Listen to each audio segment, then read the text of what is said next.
Good morning. If you want to open your Bibles to 1 Peter, we're going to be spending some time in chapter 2 this morning. This whole year we've dedicated ourselves to talking about living sanctified lives, being sanctified. And not just in the sense of how God has set us apart as a people, but how we're to live as a set apart people. And so I've chosen these chapters, these books, because they're very helpful. Peter spends a lot of time talking about how Christians are supposed to live. And we've been spending in our Bible class talking about how Christians are supposed to live in Ephesians from Paul's perspective. But these are all incredibly relevant and important lessons from these men, from God, that we need to really internalize and think about.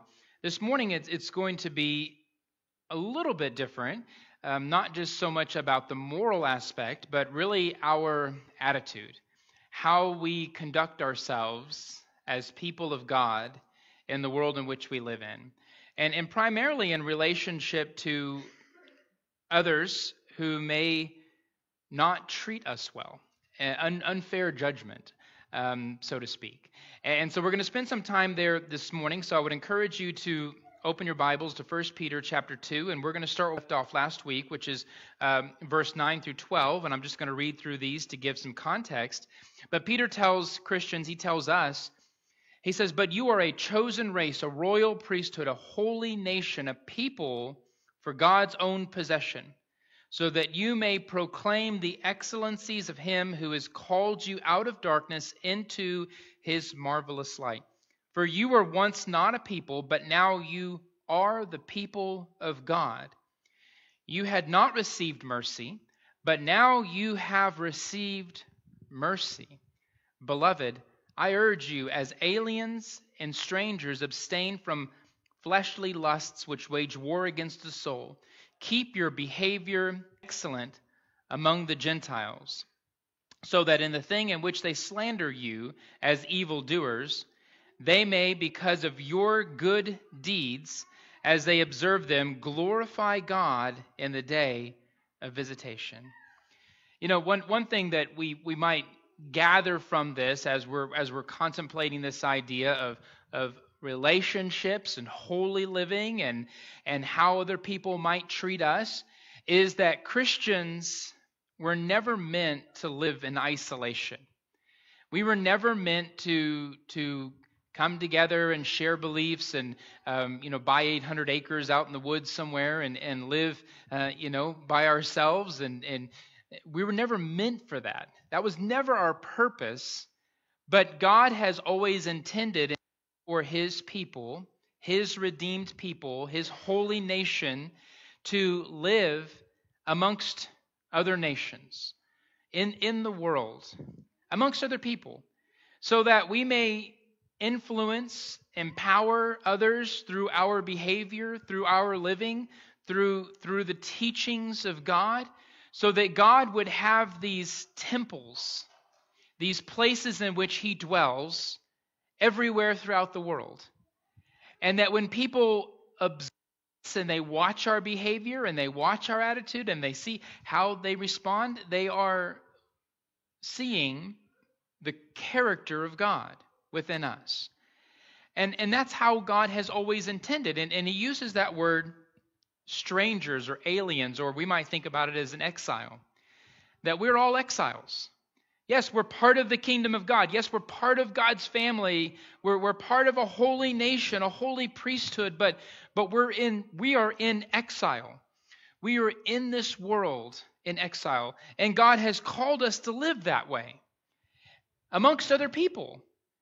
And so I think it would just be so much easier to live a holy life if we didn't have to deal with the world. It'll be the influence of the world and the temptations that come from the world. If we just got rid of the world, then we would have an easier time living a holy life. But that is not where God has placed us. That is not the position in which we're in. We are to be a light to the world that is in darkness, and hopefully influence those people to join and become part of the kingdom of God, to also join us as exiles in the world. And then he continues on. Peter, this is chapter 2 and verse 13. Peter says this. As part of that, he says, submit yourself for the Lord's sake to every human institution, whether to a king as the one in authority, or to governors as sent by him for the punishment of evildoers and the praise of those who do right. Now, we're going to look at Romans. I know a lot of times I like to stay in one book, but I'd like for this lesson to kind of go a little bit further than that. We're going to be looking at Romans chapter 13 a little bit this morning, because I want to expand on some things that needs to be expanded on, I believe. And Paul says this in Romans chapter 1. He says, every person is to be in subjection to the governing authorities. That's not opinion. That's God's will.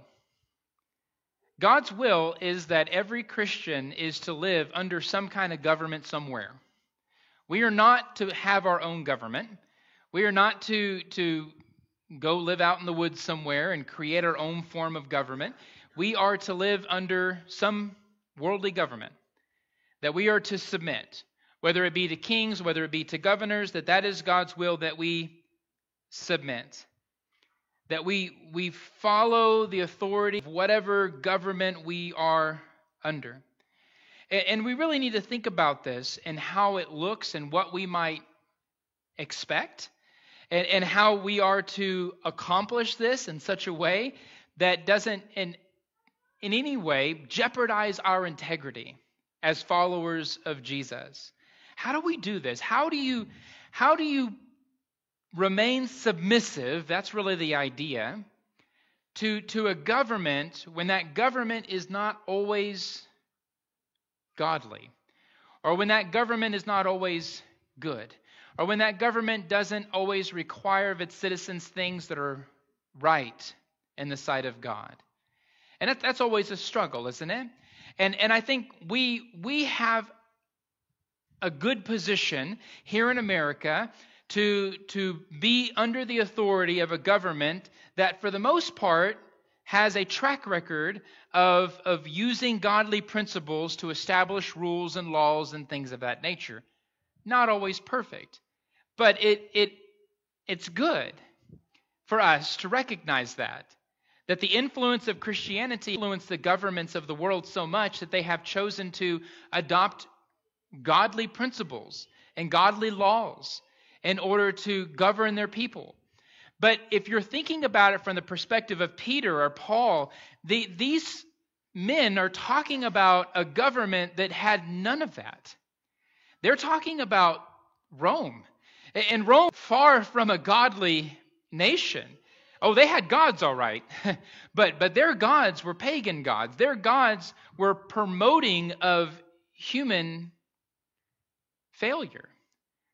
And that was praised, and that was looked to as good, and it was not what we may expect here in America. So somehow we have to transplant ourselves over there and realize that when Peter and Paul talk about submitting to government, they're not talking about submitting to a godly government. They're talking about submitting to Rome, a pagan government that would create a tremendous amount of problems for Christians. Now, I think the best way to illustrate this, I know we talked about this on Wednesday for those who were in the Wednesday class, the best way to really illustrate this in my mind is looking at Daniel as an example. And Daniel and his friends, remember Shadrach, Meshach, and Abednego, they find themselves in a very similar place. They are the people of God, the nation of God, a holy nation of God, but they are not living in their own land. They're not living in the promised land, so to speak. They are actually in another land. They're in somebody else's land. And God expects them in captivity. He expects them to live as exiles. In other words, he expects them to continue to serve him, continue to worship him, continue to be loyal to him, but submit to the king. And this is such a great example for us to look at because it helps us to see how these men actually did this. But not just that, but where they drew the line. where they said, okay, I'm willing, I'm submissive, I will do all of these things, I will obey, but I cannot do that thing. And that's where Shadrach, Meshach, and Abednego find themselves. If you remember the story, Nebuchadnezzar had the big dream about this giant statue, and he had the head of gold. And so Daniel comes in and interprets the dream that each part of the statue are different nations, if you will, different governments that would exist throughout time, kind of giving a future history lesson. And of course, the next thing that Nebuchadnezzar does is he goes off and he builds himself a statue. He didn't learn anything at all from the lesson, period. But he builds this statue and he commands all the people that when the music plays, they're all to bow down and worship the statue. And Shadrach, Meshach, and Abednego don't bow down. You'll know the story, right? They don't bow down because in bowing down to the statue and worshiping this statue as an idol, they would be violating God's will. And they serve God. While they're still in submission to Nebuchadnezzar, they serve God. And Nebuchadnezzar has already said that anybody who doesn't bow down to the statue is going to be thrown into the fiery furnace. And so let's see what happens in verse 16. It says, this is Daniel chapter 3 and verse 16. Shadrach, Meshach, and Abednego replied to the king, "We do not need to give you an answer concerning this matter. If it be so, our God, whom we serve, is able to deliver us from the furnace of the blazing fire." In other words, you're not our God. Yes, we're in submission to you. Yes, we're under your authority. God has put us here. We're here because God has placed us here. But at the end of the day, it is God in whom we serve. You are not our God. We have a God. And we are loyal to our God. And then he says in verse 18, "But even if he does not, let it be known to you, O king, that we are not going to serve your gods or worship the golden image in which you have set up." In their mind, even if God doesn't do anything miraculous and rescue them from the blazing furnace, even if that doesn't happen, that's not going to change anything in relation to their loyalty to God. Because their loyalty to God is not based and founded on the world in which we live in. It's not simply the flesh and blood, the world in which we experience day in and day out. They don't see that way. But they recognize God as a holy God, an eternal God, a God of the heavens, a God of the earth, but a God that transcends our current reality. And we recognize that too, right? If we think about ourselves as just who we are right now, then we're missing a lot about who we are. Because if you belong to Jesus, your life in Christ doesn't end in the present reality. But then even when we die, we have a hope of eternal life, God, forever. And that's what we anticipate. That's what we look forward to. The resurrection is a part of our belief. That even if something happens to us here in the physical world as we recognize it, that's not the end. That's not the end. So we may be more willing to sacrifice for the sake of God, for the sake of God's will, knowing that this life is not the only life God has prepared for us to live. But nonetheless, here's the deal, though. If we're thinking about that relationship and where you draw that line in the sand, and hopefully we never have to make it to a point where we have to really make this kind of judgment call, but Shadrach, Meshach, and Abednego, even though they were disobedient because they were loyal to their God, they were still in full submission to the king. They submitted to the king. They submitted to Nebuchadnezzar's rule. Nebuchadnezzar had authority over them. Which means what? Well, it means that he had the authority to put them to death for a violation of a law that he put in place. Now, Shadrach, Meshach, and Abednego, because of their loyalty to God, had to disobey the king. But they were willing to submit to his authority in the fiery furnace. And in their mind, God was going to be the one that doles out the vengeance, not them. God was going to be the one that deals justly. And that's really the key, isn't it? Being judged fairly, being justly handled. And if we expect the world to always treat us just and always treat us fair and always to be the judge, we're always going to be disappointed. But when we recognize that ultimately God is the judge, God is the one who has vengeance over those who are against us, God is the one who is in control. And then we can freely submit to the governing authorities, recognizing that. Look what Paul says. He continues on. He says, where am I at here? All right, I kind of skipped a couple of verses on my notes here. All right. Paul says, for there is no authority except from God, and those which exist are established by God. Therefore, whoever resists authority has opposed the ordinances of God, and they who have opposed will receive condemnation upon themselves. Christians are exiles. On one hand, we're under the rule and reign of God. On the other hand, we're citizens of whatever government or whatever kingdom we currently live in. We're exiles. I mean, that's who we are. Full submission to the government. Even if the government chooses to call to action our loyalty, right? They choose to bring it to the table and say, listen, you're going to have to choose, you're going to have to decide. Are you going to be loyal to me? And for Rome, it was a matter of loyalty to the emperor as if the emperor were a god. Are you going to be loyal to me, or are you going to be loyal to your God? That's where we have to draw the line in the sand and say, I already know where my loyalties lie. I already know where I'm at. You don't even have to ask me that question because I already know. Even though we may not experience that in our lifetime, those are thought-provoking questions. Where does your loyalty lie? Who are you loyal to?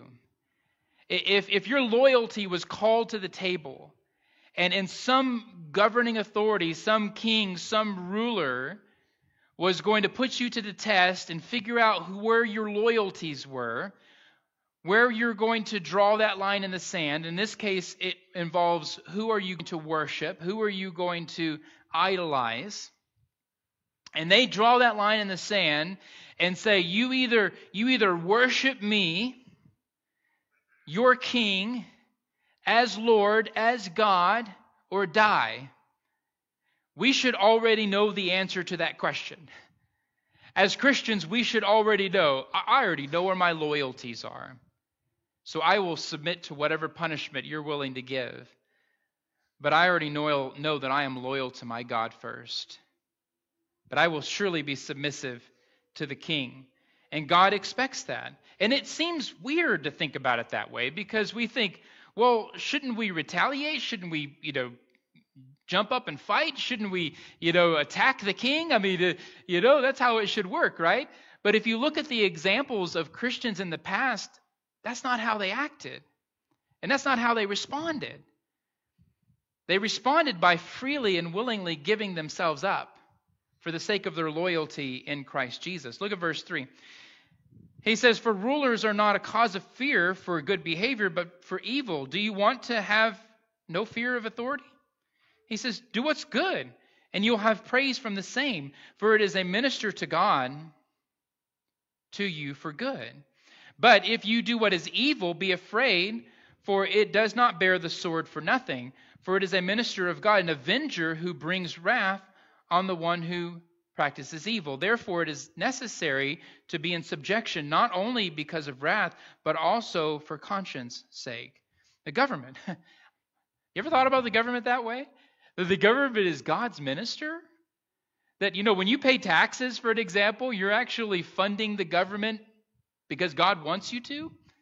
That we're funding them as we would fund a minister, that they serve a purpose, that God's going to exercise His balancing of judgment of good and evil through the governing bodies of this world.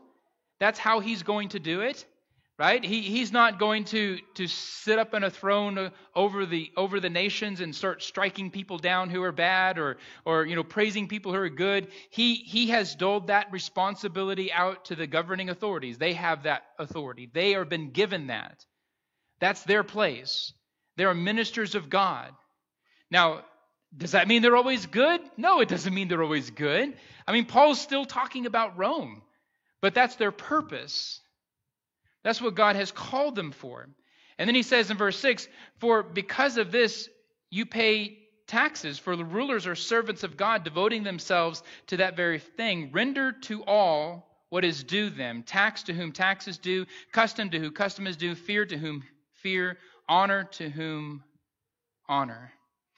Now, let's go ahead and go back to 1 Peter. That's kind of the elaborate version of how we are to respond as Christians and recognize the governing authorities as exiles.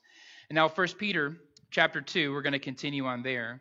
Peter says this, for such is the will of God that by doing right, you silence the ignorance of foolish people. We should be diligent. I mean, we should be above par when we're talking about our response to whatever laws the government's willing to give, right? I mean, we should be looking for opportunities to do whatever is good, right? That's what we should do.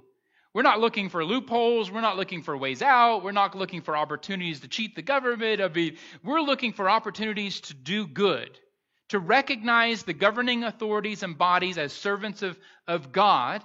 And when we pay our taxes, I know we don't like paying taxes. When we pay our taxes, we are funding that. And that's God's will. That's how the governments are funded, according to God, because they serve a purpose in this world. And we as Christians need to be hyper diligent to be obedient to the best of our abilities to whatever laws the government puts in place. And then he says in verse 16, he says, act as free people. That's how you ought to act. You ought to act as free people, but do not use your freedom as a covering for evil, but use it as bond servants of God. Honor all people, love the brotherhood, fear God, honor the king. You know, the reality is that even though we're under the authority of someone else, we're free. Right? In Jesus, in Christ, we're free. But freedom is such a strange thing, isn't it? Because even in the midst of freedom, we're also slaves. You know, we're free. We're free from sin. We're free from death. We're free from the bounds and the control. But we're slaves to God. We're slaves to Christ. Right? We're free, but we're also under the authority of. It's just a funny word because we don't always think about freedom that way. Paul says, you know, you are free. You belong to God. You are God's people. But don't take advantage of that. Don't use it to cover up evil works. Do good. Do good. Honor all people. Love the brotherhood. Fear God. Honor the king. And then he begins talking about another group that was very common in Peter's day and also Paul's day, a group of slaves who would have been Christians. How do they handle themselves? How do they conduct themselves as servants of another? And Peter says, servants, be subject to your masters with all respect, not only to those who are good and gentle, but also to those who are harsh, for this finds favor.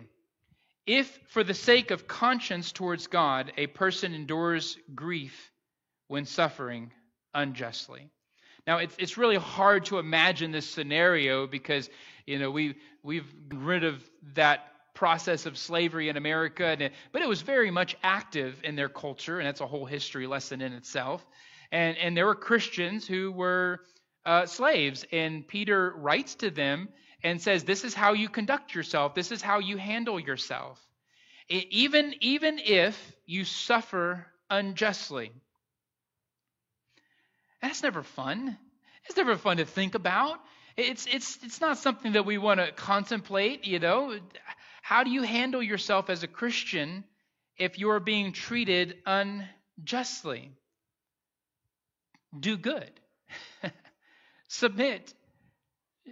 Continue to do the best you can. You know, be examples of what it's like to be people of God.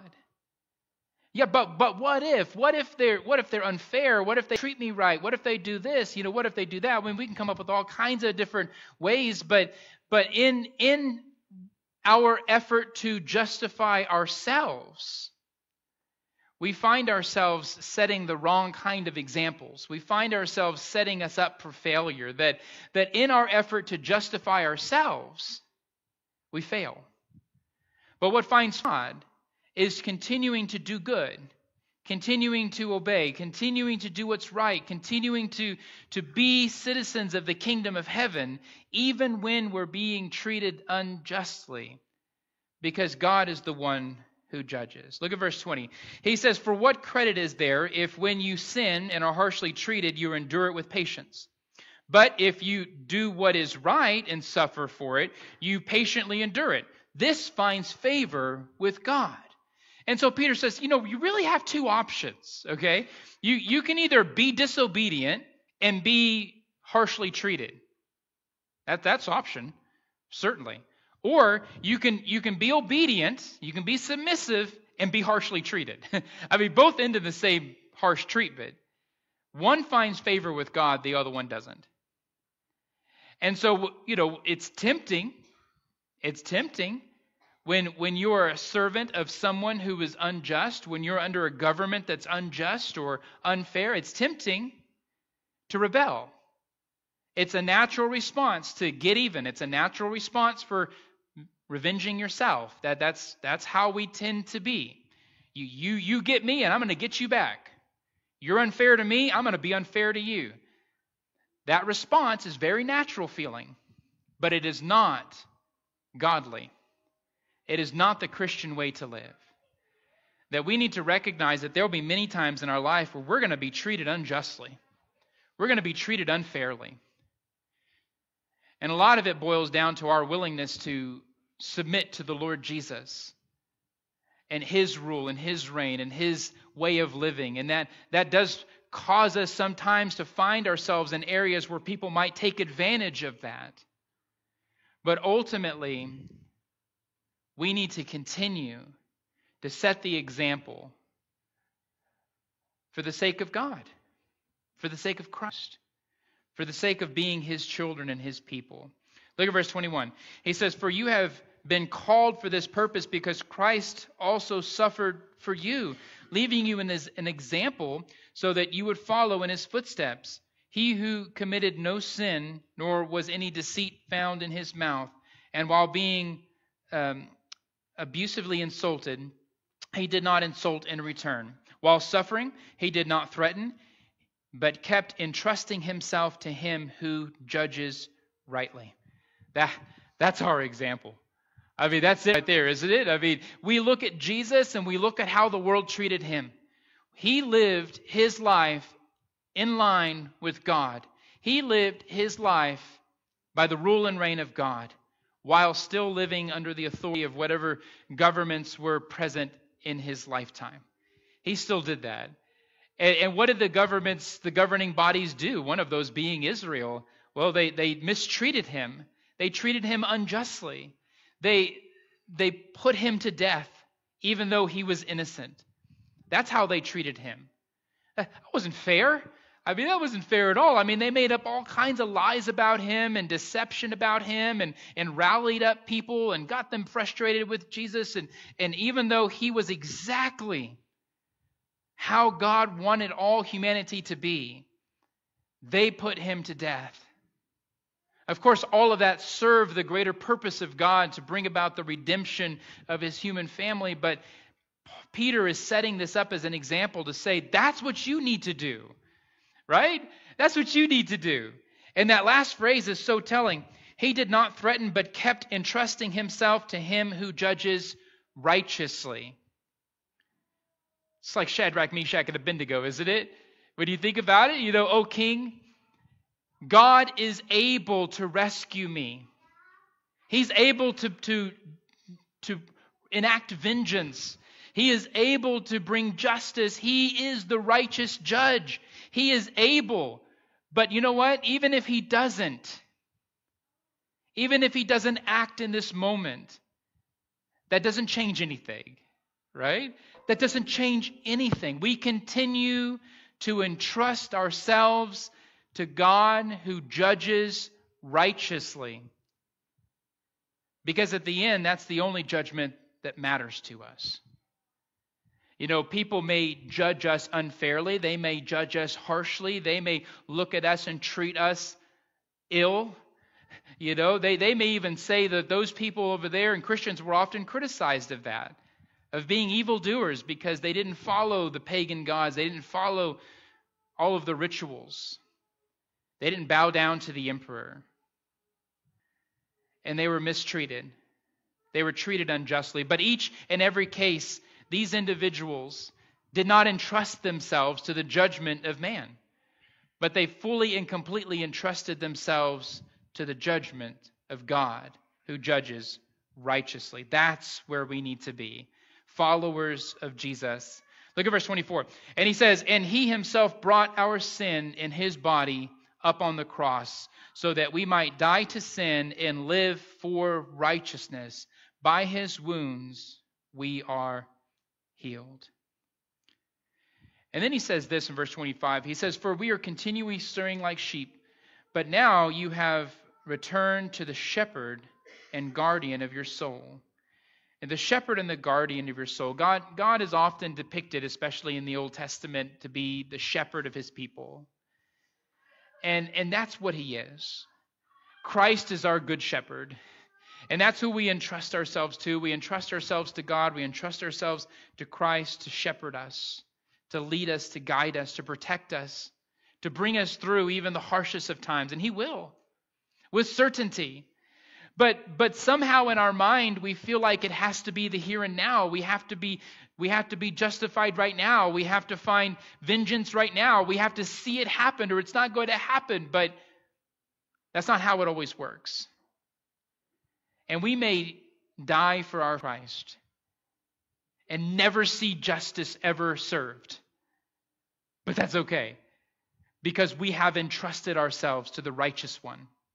We have entrusted ourselves to God's judgment. The reality is Christians may suffer. And we may suffer unjustly at the hands of rulers, slaves, masters, anybody, people in general. But God desires for us to conduct ourselves in such a way that reflects our trust in him and our loyalty to him and our commitment to him and the life in which we have in Christ Jesus. For such is the will of God, that by doing right, you silence the ignorance of foolish people. This morning, if there's anybody who is in need of prayers from this congregation, anything going on in your life, struggles that you may be having, that's what we're here for, to pray for you, to encourage you to the best of our abilities. Maybe you have not put on Christ in baptism. Maybe you have not become part of the family of God, and you desire for that this morning. Whatever your need may be, if you would come forward and as we sing.